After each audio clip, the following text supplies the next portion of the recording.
जय श्री कृष्ण. मंगल Thombare YouTube चॅनलमध्ये तुम्हा सर्वांचं स्वागत आहे. तर इकडे बघा आंबा कलाकंद तयार आहे. तर आपण आंब्याचा सीझन आता जवळजवळ संपत आलेला आहे. त्याच्या अगोदर म्हणलं आंबा कलाकंद रेसिपी ही बनवून घ्यावी. तर ही आपली आंबा कलाकंद रेसिपी तयार आहे. अगदी दाणेदार, तोंडात ठेवताच विरघळणारी अशी ही आंबा कलाकंद रेसिपी आपली तयार आहे. खूपच छान होते आणि कमी साहित्यामध्ये होते आणि झटपट अशी ही होणारी रेसिपी आहे. अगदी मिठाईच्या दुकानातून तुम्ही आणता त्याच्यापेक्षाही सुंदर अशी ही आपली दाणेदार कलाकंद रेसिपी तयार आहे. तर त्यासाठी काय काय साहित्य घेतले आहे, चला तर आपण रेसिपीला सुरुवात करूया. मी इथे एक जाडबुडाची कढई घेतलेली आहे स्टीलची आणि त्याच्यामध्ये आपण 1 लिटर फुल क्रीम दूध घालून घेणार आहोत. तर हे दूध जे आहे ते म्हशीचे आहे, फुल क्रीम दूध आहे. तर आता हे दूध छान 1 लिटर आहे, तर जवळजवळ त्याचे पाव लिटरपर्यंत आटवायचे आणि गॅस तुम्ही फास्ट केला तरी चालेल. फास्ट गॅसवरतीच मी ही कलाकंद रेसिपी बनवलेली आहे. पहिल्यांदा दूध आटवण्यासाठी फास्ट गॅस ठेवलेला आहे आणि उभा राहूनच मी ते दूध ढवळत राहिलेले आहे आणि अशा प्रकारे 1 लिटरचे दूध मी पाव लिटरपर्यंत आटवलेले आहे. आणि तसेच इकडे मी एका आंब्याचा हा गर तयार करून घेतलेला आहे आणि त्याच्यावरती थोडे केसर पण टाकून ठेवलेलं आहे. त्यामुळे काय होईल की आपल्या रेसिपीला सुंदर असा कलर येईल. तसा आंब्याचा कलर अगदी केशरीच आहे, तरी पण थोडंसं. तर आता हे पाव लिटर दूध झालेलं आहे. तर इथे मी 1 लिंबाचा रस घेतलेला आहे काढून. थोडा थोडा टाकून आता दूध आपण हे फाडून घ्यायचे, म्हणजेच त्याचे दाणेदार असे पनीर बनेल. तर अशा पद्धतीने थोडा थोडा 1 लिंबाचा रस मी टाकलेला आहे. कारण आंबा हा चवीला गोड असल्यामुळे दूध पूर्ण फाटणार नाही किंवा दाणेदार असे बनणार नाही, म्हणून इथे मी 1 लिंबाचा रस वापरलेला आहे. तर आता आपण त्याच्यामध्ये हा आंब्याचा रस पण टाकून घेतलेला आहे. तर अशा प्रकारे हे चांगलं ढवळत राहायचं, हलवून घ्यायचं. तर आता छान मिक्स झालेलं आहे आणि दूध पण चांगलं फाटलेलं आहे, म्हणजेच त्याचे पनीर बनलेले आहे. दूध आपण घट्ट करून घेतल्यामुळे इकडे आपल्याला पाणी पाणी दिसत नाहीये दूध फाटलं तरी. पण आपलं जे पनीर जे तयार झालेले ते एकदम सुंदररित्या मस्त तयार झालेलं आहे. तर अशा प्रकारे आता छान हे आटवून घ्यायचं. मीडियम गॅस ठेवलेला आहे. आता बघा छान घट्ट होत आहे. तर मैत्रिणींनो, तुम्ही माझ्या चॅनलला नवीन असाल तर लाईक करा, सबस्क्राईब करा, कमेंट्स करा आणि बेल आयकॉनवरती प्रेस करा. त्यामुळे येणारे व्हिडिओ तुम्हाला लगेच पाहता येतील किंवा तुम्हाला नोटिफिकेशन मिळेल. तर अशा पद्धतीने आपण हे दूध छान आटवून घेत आहोत. कलर पण बघा सुंदर आलेला आहे. त्याच्यामध्ये आपण थोडासा केशरचा वापर केलेला आहे. तर हे असं सारखं हलवून घेतल्यामुळे बिलकुल कढईला चिटकत नाही. तरी पण स्टीलची कढई आहे, थोडाफार चिटकण्याचा संभव असतोच, म्हणून इकडेच थांबून ही मिठाई करून घ्यायची किंवा हे कलाकंद करून घ्यायचे. तर आता छान बऱ्यापैकी घट्ट झालेलं आहे. तर हे कलाकंद ओलसर राहण्यासाठी याच्यामध्ये एक आपण दुधावरची साय मिक्सरला फिरवून घेतलेली आहे, ती पण घालणार आहोत. तर इकडे मी 4 चमचे पोह्याचे जे चमचे असतो ते 4 चमचे साखर टाकलेली आहे आणि ही 2 चमचे दुधावरची मलाई मिक्सरला फिरवून घेतलेली आहे आणि ती आता आपण त्याच्यामध्ये घातलेली आहे. ही मलाई कशासाठी घालायची तर एकजीव होण्यासाठी जेव्हा आपण ताटामध्ये हे मिश्रण टाकतो तेव्हा अगदी घट्ट होण्यासाठी ह्या मलईमुळे मदत होते. तर आता छान घट्ट होत आलेले आहे. तशी ही मिठाई किंवा कलाकंद थोडा ओलसरच ठेवायचा असतं किंवा ओलसर पद्धतीचाच होतो तरच त्याची टेस्ट छान लागते. तर इथे साखरेचा पण मी जास्त वापर नाही केलेला आहे. अगदी पोह्याचे 4 चमचे साखर टाकलेली आहे आणि त्याच्यानंतर मी 1 चमचा आणखीन टाकणार आहे. शेवटी जेव्हा हे मिश्रण घट्ट होत येणार ना तेव्हा ही 1 चमचा साखर टाकायची.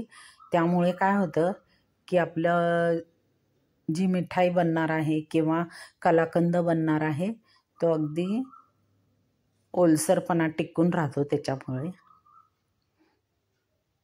तर आता 1 चमचा आपण साखर टाकलेली आहे. आणखीन थोडा वेळ घट्ट करून घ्यायचे. तर इकडे बाजूला मी ताटाला थोडंसं तूप लावून घेतलेलं आहे. तसेच ड्रायफ्रूटचे थोडेसे बारीक तुकडे करून घेतलेले आहे वरती आपल्याला डेकोरेट करण्यासाठी. तर आता छान घट्ट होत आहे. आणखीन थोडीशी घट्ट झाली पाहिजे. तर आता ऑलमोस्ट ही आपली मिठाई तयार झालेली आहे किंवा कलाकंद तयार झालेला आहे. कलर पण अगदी सुंदर दिसत आहे. थोडीशी वेलची पूड पण टाकलेली आहे, अगदी थोडीशी, जास्त नाही. तशा पद्धतीने हे सारखं मिक्स करून घ्यायचं, हलवायचं.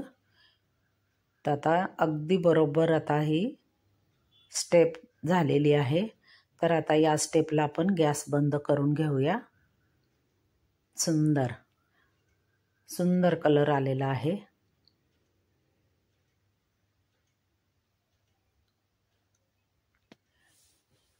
छान असा हा कलाकंद आपला तयार आहे.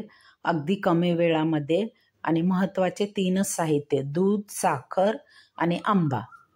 बाकी वेलची पूड आणि ड्रायफ्रूट हे तुम्हाला हवे असल्यास तुम्ही वापरू शकता. तर आता ही ऑलमोस्ट तयार आहे. तर आता आपण तूप लावलेल्या डिशमध्ये काढून घेऊया आणि एकसारखे करून त्याच्या छान थापून घेऊया.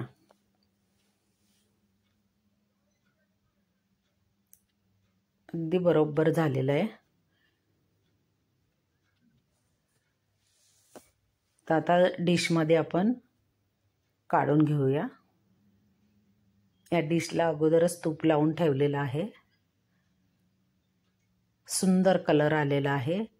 तर मैत्रिणींनो, तुम्हाला हा व्हिडिओ नक्कीच आवडेल तर लाईक करा, सबस्क्राईब करा. आणि आता आंब्याचा सीझन आहे तोपर्यंत अशा प्रकारे कलाकंद बनवून घ्या. वा, छान एकसारखं आपण ताटामध्ये थापून घेतलेलं आहे. तर आता याला मी रूम टेम्परेचरवरतीच 2 तास थंड होण्यासाठी किंवा घट्ट होण्यासाठी ठेवणार आहे. हे थंड झाल्यावर, अगदी घट्ट झाल्यावर मग आपण ह्याच्या वड्या पाडून घेऊया. तर आता याच्यावरती ड्रायफ्रूट थोडेसे डेकोरेट करायचे. दिसायला पण सुंदर दिसत आहे.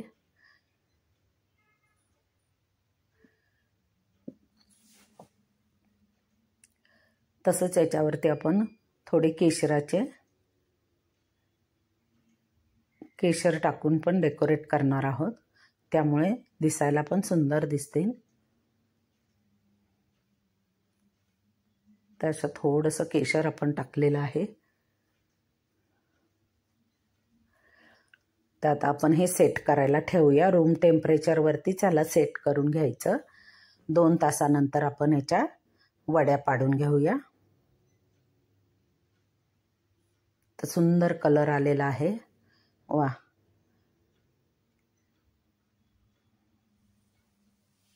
तर आता हे 2 तास जवळजवळ होत आलेले आहेत. तर आपण याच्या आता वड्या पाडून घेऊया. एकदम थंड झालेलं आहे आणि घट्टसर पण झालेलं आहे.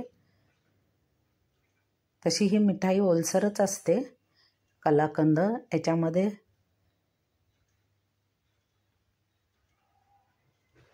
छान आता वड्या होत आहेत. याच्यामध्ये ओलसरपणाच असतो, त्यामुळे खायला पण छान लागते.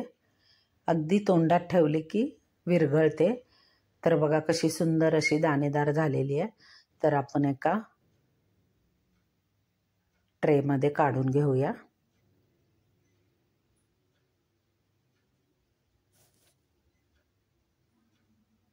अगदी छान अशी झालेली आहे. दिसायला पण सुंदर आहे, चवीला पण सुंदरच झालेली आहे, छानच झालेली आहे. दिसताच कळते. अजून मी काही टेस्ट केलेली नाही आहे. वाह,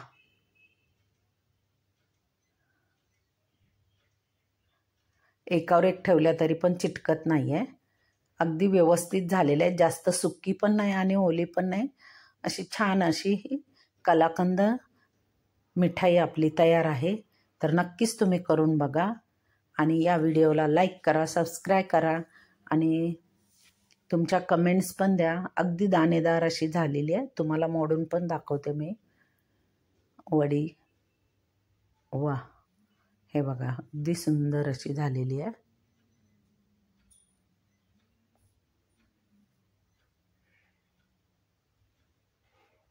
तर मैत्रिणींनो, लाईक करा, सबस्क्राईब करा आणि असेच नवनवीन व्हिडिओ पाहत राहा आणि खात राहा. संपूर्ण व्हिडिओ पाहिल्याबद्दल धन्यवाद.